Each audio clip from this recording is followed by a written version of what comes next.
bẹ́ẹ̀ ni wọ́n á ní lúbúlúbú fojú jaró ni ṣùgbọ́n jaró ni kò lè rẹ́ sọ. Àtúnkù dédé àsìkò yìí níbi yòówù kẹ́tì láǹfààní láti máa darapọ̀ mọ́ wa lórí ìkànnì Tarólé baba 1010 TV2 níbi tá a ti ṣe bẹ́ẹ̀ gbálégbòde tá à ń tẹ̀sẹ̀ kò kú ọ̀nà tó jìn láti lè múrò ìwá lálájà ò balẹ̀ bí nǹkan bá ṣe ń lọ káàkiri orígun mẹ́rẹ̀ẹ̀rin àgbàláyé ìbójú tẹ fi wò ojú ọ̀hún ò ní fọ ìtí tẹ̀sí fi ń gbọ́ wa kàn nídìí láṣẹ lọ́wọ́ Elédùmarè.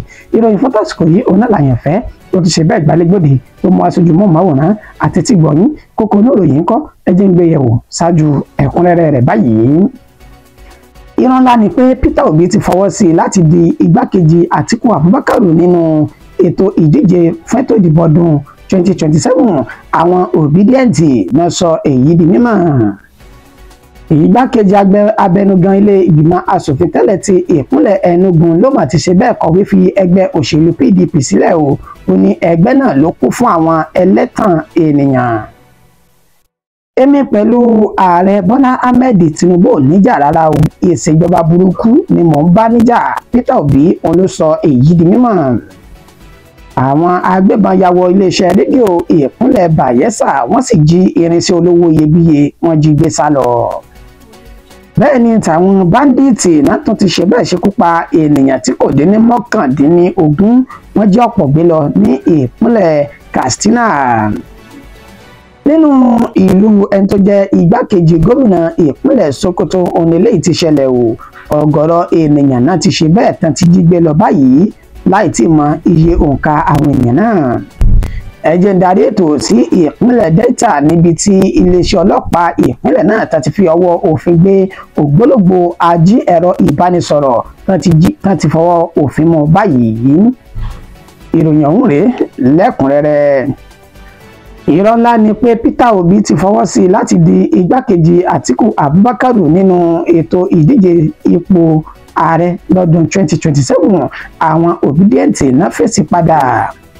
Gẹ́gẹ́ bí ìròyìn kan bó ṣe ti jáde lánàá òde yìí níbi tí wọ́n ti sọ dímọ̀ wípé Atiku Abubakar àti Peter Obi náà ti jọ fi ọwọ́ sowọ́pọ̀ wọ́n sì ti fi orí okòó sọ̀dúnrún wípé Peter Obi yóò jẹ́ olùdíje pẹ̀lú Atiku Abubakar nínú ètò ìdìbò lọ́dún 2027 nígbà tó sì ní Atiku ṣe ìlérí wípé òun yóò lọ fún sáà kan ṣoṣo tó bá di ètò ìdìbò náà tó ń bá jáwé olúborí tí Peter Obi náà tí ó fi gbìyànjú láti ṣe bẹ́ẹ̀ ṣe ààrẹ tiẹ̀ náà ṣùgbọ́n sí ìyàlẹ́nu níṣe ni àwọn Obidient movement láti ẹni tó jẹ́ alukoro fún àwọn ìgbìmọ̀ náà Nana Kazaure tó ti fi ohun náà tó fi léde lánàá wípé irọ́ tó má jìnnà sóòótọ́ mọ̀ ni irọ́ funfun báláwú ni àwọn kò jọ ní àjọsọ. Bẹ́ẹ̀ ni Peter Obi kò ní ìjókòó pẹ̀lú ẹnikẹ́ni débi tí wọ́n sọ di mímọ̀ wípé ó ti ṣe bẹ́ẹ̀ fi ọwọ́ sí i ó sì ti fara rẹ̀ jìn láti ṣe igbákejì fún Atiku Abubakar nígbà tí ó ń ṣe àlàyé ọ̀rọ̀. Wọn náwọn tí wọ́n ń gbé àhesọ ọ̀rọ̀ náà káàkiri níṣe ni wọ́n gbìyànjú láti fi ṣe bẹ́ẹ̀ fọwọ́ aago ìgbésẹ̀ Peter Obi sẹ́yìn nínú ètò ìdìbò tọdún 2027 tó ń bọ̀ yìí nígbà tí ó tún máa sọ̀rọ̀ lórí àjọṣepọ̀ àbí coalition òṣèlú àlàyé wípé Peter Obi ó ní kò ní ìfọwọ́sowọ́pọ̀ pẹ̀lú ẹnikẹ́ni láti jọ díje papọ̀ nínú ètò ìdìbò lọ́dún 2027. Ó ní tí ó wà lọ́kàn àyà Peter Obi tó sì jẹ́ lógún jùlọ ó ní bí wọn yóò ṣe yọwọ́ ìjọba burúkú kúrò lórí àléfà tí wọ́n yọwọ́ ebi ọ̀pàgbà fọmẹkẹ àti àìsí àìríjẹ àìrímu pẹ̀lú ètò ìlera èyí tó mẹ́hẹ̀. Bẹ́ẹ̀ ni ti tàwọn akẹ́kọ̀ọ́ tí wọ́n sí nínú ilé ìwé mọ́ gbogbo eléyìí ó wà ní ọkàn àyà Peter Obi ó sì ṣe náà ìlérí wípé tí òun lè lò láti fi jà fún nǹkan náà ó ní àkójọpọ̀ tó bá ṣe tán láti wá ojútùú sí gbogbo àwọn ìpèníjà torílẹ̀-èdè Nàìjíríà tó ń kojú lọ́wọ́ yìí. Ní ìtumọ̀ ìròyìn náà wá nípa ọ̀rọ̀ Peter Obi gẹ́gẹ́ fúnra rẹ̀ láìpẹ́ yìí. Igbákejì abẹnugan ilé ìgbìmọ̀ asòfin tẹ́lẹ̀ ti ìpínlẹ̀ Enugu ló mà ti ṣe bẹ́ẹ̀ fi ẹgbẹ́ òṣèlú PDP sílẹ̀ báyìí. Ó ní ẹgbẹ́ náà òun ló kún fún àwọn ẹlẹ́tàn ènìyàn. Ẹni tó jẹ́ igbákejì abẹnugan tó ṣẹ̀ṣẹ̀ gbéṣẹ̀ ní ìpínlẹ̀ Enugu Ikechukwu Ezeugwu ó ní ó mà ti ṣe bẹ́ẹ̀ kéde ara rẹ̀ wípé òun ti ṣe bẹ́ẹ̀ fi ẹgbẹ́ òṣèlú PDP sílẹ̀ o darapọ̀ mẹ́gbẹ́ òṣèlú wọ́n ti fẹ́ gbẹ́ òṣèlú PDP sílẹ̀ o bó tilẹ̀ jẹ́ pé kò tí ì kéde ẹgbẹ́ tí ó fẹ́ darapọ̀ mọ́ báyìí. Nínú lẹ́tà ìta gbangba ètò fún ẹni tó jẹ́ alága fún wọ́ọ̀dù fún wọ́ọ̀dù Udunedun ní ìjọba ìbílẹ̀ Udenu tó ṣe bẹ́ẹ̀ tó fi ránṣẹ́ sí ibẹ̀ ló ti ṣe àlàyé pé ẹgbẹ́ òṣèlú PDP ó kún fún àwọn ẹlẹ́tàn ènìyàn tí wọ́n sì mú ìjọba àwarawa lọ́kùnkúndùn nínú ẹgbẹ́ ọ̀hún. Ó ní òní ẹjọ́ Ọláìjà àti mọ́tara ẹni nìkan ó ń bẹ nínú ẹgbẹ́ ọ̀hún èyí tí kò sì lè fi àyè sílẹ̀ kó lè rí ìpín òun kó lè múṣẹ fáwọn ènìyàn tí òun ṣojú fún ní ẹkùn tí òun ti jáde wá. Ó ní fún ìdí èyí òun kéde ara òun pé òun ti kọ ìwé fi ẹgbẹ́ náà sílẹ̀ pẹ̀lú àwọn tó jẹ́ olólùfẹ́ rẹ̀ náà jọ fi ẹgbẹ́ ọ̀hún tí wọ́n jọ fi sílẹ̀. A ṣe àfihàn fídíò ibi tí wọ́n ti ṣe bẹ́ẹ̀ ṣe ayẹyẹ ìfi ẹgbẹ́ òṣèlú PDP sílẹ̀. Ẹ̀ràn ti wípé ẹni tó jẹ́ igbákejì fún alága ẹgbẹ́ òṣèlú PDP jákèjádò orílẹ̀-èdè Nàìjíríà tẹ́lẹ̀ rí Olóyè Bọ̀dé George lọ́mọ tí ó ti ṣe àlàyé nínú ọ̀rọ̀ rẹ̀ níbi tó ti sọdún wípé láìpẹ́ ọjọ́ ayé ọ̀ máa yí epo kúrò nínú àlìkámà nípa àwọn ènìyàn táwọn nínú ẹgbẹ́ òṣèlú PDP tó ṣe wípé ìmọ̀tara ẹni nìkan ó ń bẹ lóòkàn àyà wọn tó sì fi ń ṣe bẹ́ẹ̀ ba ẹgbẹ́ náà jẹ́ èyí tí wọn ò ní ìfẹ́ ọmọ orílẹ̀-èdè Nàìjíríà tó fi jẹ́ wípé tí àwọn jẹ nìkan wo ni wọ́n wá káàkiri. Fídíò arákùnrin tó jẹ́ igbákejì abẹnugan tẹ́lẹ̀ ọ̀hún ń ṣe àfihàn rẹ̀ báyìí. To the progressive movement in Cross River State, and to let you know that this party is a party that is ready and willing to accept everybody. He will meet with you and he will create a level playing ground for you and your supporters to ensure that they benefit from the sweetness of Senator Prince Bassey Edeh-Otu. In separate remarks, Party faithful and the defectors cited the developmental strides within Governor Otu's administration as the motivation behind the decision to join the APC. So today, I thank God Almighty that through the leadership of our tireless chief priest and of course the leadership of this our evangelist, the chairman, real politicians are coming into the party. Today's occasion, the Grand Defection Rally, portends the beginning of new things politically. Ẹ káàbọ̀ padà. Èmi pẹ̀lú ààrẹ Bọ́lá Ahmed Tinubu ò níjà rárá bí tí ń kó máa ò ìṣèjọba burúkú ò ní mò ń bá níjà. Peter Obi ló sọ èyí di mímọ̀. Olùdíje sí ipò ààrẹ nínú ẹgbẹ́ òṣèlú Labour Party tọdún 2023 Peter Obi ní àsìkò tó ṣe àbẹ̀wò sí bíṣọ̀bù ti Anglican Diocese tó wà ní Kubwa ní Àbújá tí ṣolúlu orílẹ̀-èdè Nàìjíríà. Ibẹ̀ ni ó ti ń ṣe àlàyé pẹ̀lú àwọn oníròyìn níbi tó ti fi ọ̀rọ̀ wá lẹ́nu wò pé bàbá nígbà tí ẹ lọ sí orílẹ̀-èdè Róòmù nígbà tí wọ́n ń ṣe bẹ́ẹ̀ búra wọlé fún ẹni tí ó jẹ́ olórí ìjọ kátólíìkì tuntun tí ẹ sì ṣe bẹ́ẹ̀ lọ́rẹ̀ kí ààrẹ Bọ́lá Ahmed Tinubu a rí wípé níṣẹ́ lẹ́jọ́ ń dẹ̀wẹ́kẹ̀ tẹ̀sí ń bú ẹ̀ ní yakata. Ó ní ìgbàgbọ́ tàwa ni pé ẹ̀ ń bá ààrẹ Bọ́lá Ahmed Tinubu ẹ̀ ń bá wọn jà ní kò sì wáyé kárí yín kẹ́ ẹ mọ bú ẹ̀ ní níta gbangba báyìí lẹ́ni tẹ́ sọ wípé ẹ̀ ń bájà ní ilé nígbà tí Peter Obi tí ó mọ tàn mọ́lẹ̀ sí ọ̀rọ̀ ọ̀hún ó mọ̀ ṣe ní àlàyé wípé ṣe rí kì í ṣe ààrẹ Bọ́lá Ahmed Tinubu ó ní òun bájà ó ní bí kì í ṣe pé ìjọba tí kò bá ojú mu ní òun níjà pẹ̀lú wọn kí ni ìjọba tí kò bójú mu tí Peter Obi tó ṣe ní àlàyé ó ṣe ní àlàyé wípé ìjọba tí kò bá ti ní ìfẹ́ ọmọ orílẹ̀-èdè Nàìjíríà lóòkàn àyà rẹ̀ ó ní àwọn ò lè jọ rẹ̀ kì í sì ṣe Tinubu nìkan ó ní òun ṣe bẹ́ẹ̀ dojú ìjà kọ bí kì í ṣe pé ìjọba òun gangan àtàwọn ìgbésẹ̀ tán gbé ó ní òun kórìíra tóun kò sì nífẹ̀ẹ́ sí ó ní tó jẹ òun lógún jùlọ ó ní bí àwọn akẹ́kọ̀ọ́ tí wọ́n sí nílé ẹ̀kọ́ mọ́ báyìí wọn yóò ṣe padà sí ilé ẹ̀kọ́ bí oúnjẹ yóò ṣe sàn wá bọ̀ ní yanturu tá sì yọwọ́ ìjọba kò ṣe má ní tá yọ kúrò ní orílẹ̀-èdè Nàìjíríà níbi tá tún ti ṣe bẹ́ẹ̀ wá ojútùú sí ìyàn àti òṣì tí ń bá ọmọ orílẹ̀-èdè Nàìjíríà tó ń bá wọn fínra nígbà tá sì fi ọ̀rọ̀ wá lẹ́nu wò pé alájọṣepọ̀ tá a pè ní coalition pẹ̀lú àwọn ẹgbẹ́ òṣèlú tó kù àtàwọn ìkànnì ẹgbẹ́ òṣèlú mìíràn tí ẹjọ́ ń sọ báyìí ó ní kíni wọ́n ní kíni Peter Obi kí ló rí sí ọ̀rọ̀ ọ̀hún èsì tó fún wọn náà ni wípé gbogbo coalition tó ń bá fẹ́ ṣe tó bá ti yapa ìtẹ̀síwájú orílẹ̀-èdè Nàìjíríà òun yọwọ́ òun sì yọ ẹsẹ̀ òun kúrò níbẹ̀ ó ní bọ́ọ̀bọ̀ pa gbogbo búlẹ́sẹ̀ òun kọ́ ni òun fi ń ṣe ìṣèjọba òun àbí túláàsì kọ́ ni òun sì fẹ́ di ààrẹ tá a bá ti rẹ́ni tí ó fi ọwọ́ sọ̀yà tí ó sì ṣe bẹ́ẹ̀ mú orílẹ̀-èdè Nàìjíríà dé ògóńgó òun ṣe tán láti ṣe àjọṣepọ̀ pẹ̀lú rẹ̀ níbẹ̀ fídíò Peter Obi ń kọ́ ẹ jẹ́ kó lọ́wọ́ ọ̀dán kó bá wa gbé wọlé. You were in Rome. We saw the photograph of yourself and the president. Of course, online people thought that otherwise maybe they expected that you and the president are fighting. But then you go to him and there is this... I and the president is not fighting. Okay. I'm not fighting anybody. Yes.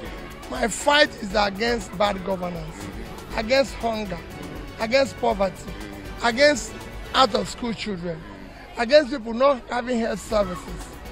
This country have less than 10% insurance care, health insurance. Should be 100%. These teachers teaching here should be paid by government because it's universal basic education. The law says here that our children should go to school free. So what my Lord is doing is helping government. Government should help him. Okay, that's what I did in Anambra State. I'm in coalition against hunger, in coalition against poverty, in coalition against good health. Politics for me is not about position. It's about doing the right thing. But is that a report true, sir? Whatever you make of it, I can tell you, I, Peter, have told you where I stand. I just came back this morning. I didn't go talk about politics. I'm talking about the education of these children. You don't deal with politicians. I don't fight. I'm not talking about position. In this country, we talk about politics and abandon what we should be talking about. What we should be talking about is how are we going to educate these children. Ẹ káàbọ̀ padà. Àwọn báńdíìtì náà tó ti ṣe bẹ́ẹ̀ ṣekú pa ènìyàn tí kò dín ní 19 báyìí wọ́n wá jí ọ̀pọ̀ gbé lọ ní ìpínlẹ̀ Katsina. Nínú ìkọlù tuntun èyí tó wáyé lọ́jọ́ àbámẹ́ta tí ń ṣe sátidé ọ̀sẹ̀ tá a lò sẹ́yìn ní agbègbè tó pè ní Gobirawa Uki ìjọba ìbílẹ̀ Dosima ní ìpínlẹ̀ Katsina ó ní ìṣẹ̀lẹ̀ lábẹ́lẹ̀ náà ló tó ti ṣe bẹ́ẹ̀ tó ti wáyé gẹ́gẹ́ bá ti sọ dímọ̀ wípé láti inú gbótọ́pẹ̀ ní Damosa ó ní àwọn oníṣẹ́ láabi agbésùmọ̀mí báńdíìtì ọ̀hún náà ti ń ṣe bẹ́ẹ̀ náà ti túyáyá jáde síta tó sì ṣe ìkọlù sí àwọn ènìyàn ní àwọlésùn ọjọ́ burúkú èṣù gbómímú yìí níṣẹ́ náà sọ dímọ̀ wípé òǹkà àwọn ènìyàn táwọn sì tí rí òkú wọn báyìí ó ní kò dín ní 19 nígbà tí wọ́n sì ní ọ̀pọ̀ ènìyàn tó jẹ́ bíi 16 ó ní wọ́n fi ara pa yàmàyàmà báyìí nígbà tí àwọn míì tó sì di àwátì tí wọ́n ti rí wọn lásìkò tá a fi ń kó ìròyìn yìí tá a fi ń kójọ nínú àlàyé èyí tí wọ́n tún ṣe níṣe náà sọ dímọ̀ wípé ilé ìtajà tó ń jẹ́ ṣọ́ọ̀bù olówó iyebíye náà dáná sun àti ilé èyí tí òǹkà rẹ̀ jẹ́ 20 ó ní àwọn ènìyàn náà dáná sun ní ìpínlẹ̀ Katsina tí wọ́n sì ti rí nǹkan kan gbọ́ báyìí láti ọ̀dọ̀ àwọn ènìyàn tó jẹ́ ìjọba ìpínlẹ̀ ọ̀hún. Àwọn agbébọn náà ṣe bẹ́ẹ̀ ya wọ iléeṣẹ́ rédíò ìpínlẹ̀ Bayelsa wọ́n jí irinṣẹ́ olówó iyebíye gbé wọ inú igbó lọ. Iléeṣẹ́ rédíò torúkọ rẹ̀ ń jẹ́ Rhythm 94.7 FM tí ń bẹ ní Swali ní olúlu ìpínlẹ̀ Bayelsa ti ṣe Yanagua ó ní ìṣẹ̀lẹ̀ náà ti ṣẹlẹ̀ pẹ̀lú bá ṣe sí ní àlàyé pé lọ́jọ́ àbámẹ́ta sátidé ní nǹkan bíi dédé aago 5 ìrọ̀lẹ́ ó kù 20 ìṣẹ́jú kó lù ní gbẹ̀rẹ́gbẹ̀rẹ́ ó ní àwọn oníṣẹ́ láabi ọ̀hún náà bẹ̀rẹ̀ sí ní yìnbọn ní takòtakò tán sì ya wọ nínú iléeṣẹ́ rédíò inú ìgbóhùnsáfẹ́fẹ́ ọ̀hún níbi tí wọ́n ti ní wọ́n jí irinṣẹ́ olówó iyebíye èyí tó ṣe pàtàkì jù tí iléeṣẹ́ rédíò ọ̀hún tó ń lò láti fi gbóhùn sókè níṣe ni àwọn àjọ oníròyìn ti Nigeria Union of Journalists ti ẹ̀ka ti ìpínlẹ̀ Bayelsa láti ẹni tó jẹ́ alága wọn tó ń yè Yemele Iga tó ti fi ìròyìn náà tó fi léde wípé ìṣẹ̀lẹ̀ ọ̀hún ló bani lọ́kàn jẹ́ àti pé ètò ààbò tó ṣe bẹ́ẹ̀ tó ti mẹ́ẹ̀ lórílẹ̀‐èdè Nàìjíríà kò tẹ̀ wá sáàyè kò síbi tí àwọn oníṣẹ́ láabi ọ̀hún tí wọn ò lè gborí wọ̀ pé kí ni wọ́n tún bá orí wọn rò tó tún fi wọ inú iléeṣẹ́ rédíò tí wọ́n sì ti lọ ń jí ohun irinṣẹ́ tó jẹ́ olówó iyebíye. Wọ́n wá ránṣẹ́ sí ẹni tó jẹ́ gómìnà ní ìpínlẹ̀ ọ̀hún àti ìjọba ìpínlẹ̀ Bayelsa ní àpapọ̀ pé kán tètè bá wọn gbé ìgbésẹ̀ lórí àwọn ènìyàn yìí tó ń ṣe ìkọlù ojoojúmọ́ àti pé irinṣẹ́ olówó iyebíye ọ̀hún ó yẹ kí wọ́n gbìyànjú láti bá wọn wá padà wọ́n sì dá padà sí iléeṣẹ́ rédíò ọ̀hún tí wọ́n ti ṣe bẹ́ẹ̀ tán ti jí gbé sá lọ báyìí. Ìpínlẹ̀ Sokoto òní mo múrílé báyìí nínú ìlú tó jẹ́ igbákejì gómìnà ìpínlẹ̀ ọ̀hún ó ní ìṣẹ̀lẹ̀ láabi eléyìí ló tó ti ṣe bẹ́ẹ̀ tó ti wáyé ọ̀gọ̀rọ̀ ènìyàn náà ti ṣe bẹ́ẹ̀ tán ti jí gbé wọ inú igbó sálọ báyìí.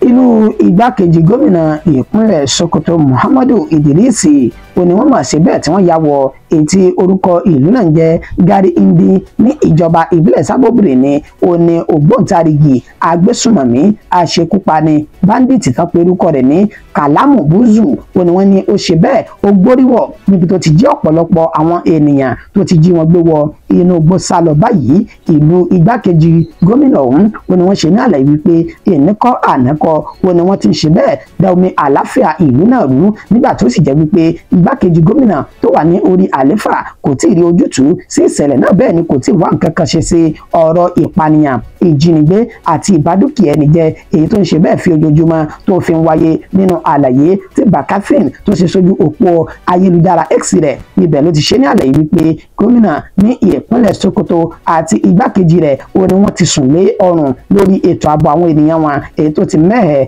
rántí pé ìpínlẹ̀ Sokoto ọ̀hún wọn láti ṣe bẹ́ẹ̀ mú oríṣiríṣi ìròyìn wá nípa ìkọlùkọgbà àwọn oníṣẹ́ láabi agbésùmọ̀mí tí wọ́n ń ṣe bẹ́ẹ̀ sọ́sẹ́ ní gbogbo kọ̀rọ̀kọ́ndù ìpínlẹ̀ náà. Báyìí ọ̀gọ̀rọ̀ ènìyàn tí wọn kò tí ì mọ nǹka wọn ó ní wọ́n ti ṣe bẹ́ẹ̀ kó ní papámọ́ra wọ́n sì ti jí gbé wọ inú igbó sálọ. Níparí ìròyìn mo mórílẹ̀ ìpínlẹ̀ Delta níbi tí ọwọ́ ti ba ògbólógbòó ògbóǹtarìgì adigunjalè tó máa ń ṣe bẹ́ẹ̀ jí ẹ̀rọ ìbánisọ̀rọ̀ àwọn ènìyàn tó máa ń jí gbé sálọ ní ìpínlẹ̀ ọ̀hún. Gẹ́gẹ́ bí fídíò tí ń ṣe àfihàn rẹ̀ níbi tá a ti ṣe bẹ́ẹ̀ rí ẹni tó jẹ́ alukoro iléeṣẹ́ ọlọ́pàá ní ìpínlẹ̀ Delta arákùnrin Ẹ̀dàfẹ́ Bright Ẹ̀dàfẹ́ tó ti ṣe bẹ́ẹ̀ fi ìròyìn náà tó ti fi sójú ayélujára rẹ̀ X níbi tó ti ṣe àlàyé bí ọwọ́ ti ba arákùnrin ọ̀hún. kẹ́rọ̀ mi mọ́ pọ̀ jù bẹ́ẹ̀ ni ń ṣe àfihàn fídíò náà lẹ́lẹ́kùnrẹ́rẹ́ fún wa lẹ́yìn ìròyìn wa tá a bá ṣe bẹ́ẹ̀ tá a mú wá fún ti àsìkò yìí. Yorùbá ní kì í dùn kó pọ̀ ṣókí òun náà ni ọbẹ̀ oge mọ́dẹ̀mọ́gẹ̀ fi lọ gbọ́dọ̀ kọjá ìpéǹpéjú. Ìròyìn mi ò jù báyìí lọ fún ti àsìkò yìí. Oyin ẹ̀ṣẹ́ ọlọ́kà ẹ̀ṣẹ́ ọlọ́bẹ̀ ẹ̀ṣẹ́ ẹ̀yin tẹ́ bá mi jẹ́ ẹ̀kú àìbínú títí di ìgbà táàtù padà máa pàdé lórí ìkànnì aláyọ̀ tàjọ wàyí. Ó kọ̀ mi ò ní yí padà o. Àyànfẹ́ Elédùmarè ni ó dàbọ̀. Phones. It aroused their suspicion and they say, we are on these phones. They on the phone. We are enter the password. They could not access the password. Hence, they were brought to the office. Before they could even get to the office, the owners of these phones have already started calling. Most of them have come and they have recovered and they have claimed their phones. They have all gone. But we have one who is generous enough to tell us how these people collected our phone. You don't need to tell me your name, okay? Where this thing for happen? Along the Zinere Junction. By GT Bank. Okay, by GT Bank there. Yes. How that they, when you take notice say your phone not there with you again? When I come down inside Keke. When you just come down? Yes. But while you were in the Keke, you don't notice anything? The other man is coughing. Oh, one of them they cough? Yes. The person they cough, they are? He acting like imbecile. Okay. The other one. Okay. So he acting like him by coughing. I be telling him to stop. The other one say I should leave him. Say the cough is disturbing him. I say okay. So maybe he did not succeed for that one. As they are moving, so he started again. He just started and Keke is moving, just coughing. I said, Keke, stop! I want to calm down. He said, whether you want to calm down, I say yes. So I said, just calm down. Let me bring my phone inside my bag. You don't see my phone and the Keke. Don't go already. Yes. Okay, so now what do you know? That make I ask you, what did you notice? So by the time you saw that your phone was no longer missing, you remember say they were coughing that time? Yes. You suspected at that time when they cough, they collect them? Yes, sir. Okay, so how you got to know say we don't recover your phone? It's police officer that picked the call.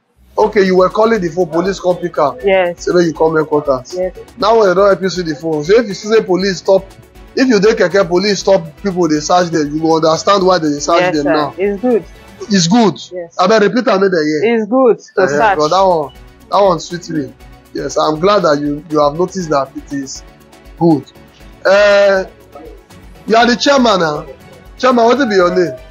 My name is Oliver Sadebe. Chairman, you dey park for me. Open your mouth when you talk. Oliver Sadebe. Oliver Sadebe. Okay, how long have you been doing this business of snatching phones?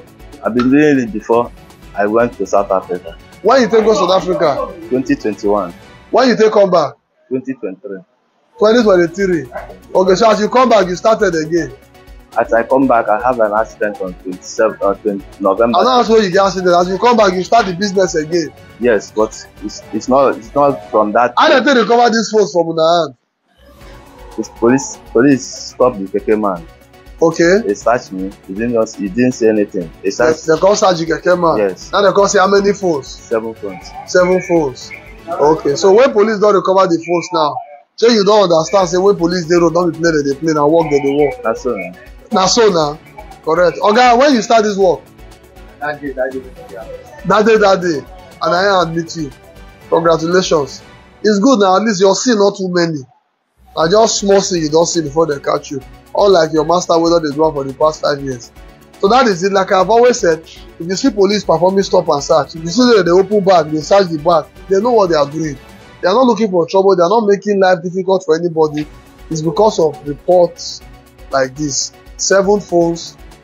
5 of those phones have been released to their owners. 1 of them belongs to the lady we just interviewed now. So thank you for always looking up to what we are going to present to you, what we are showing you, so that you see, watch, understand, and learn. Thank you, and God bless you.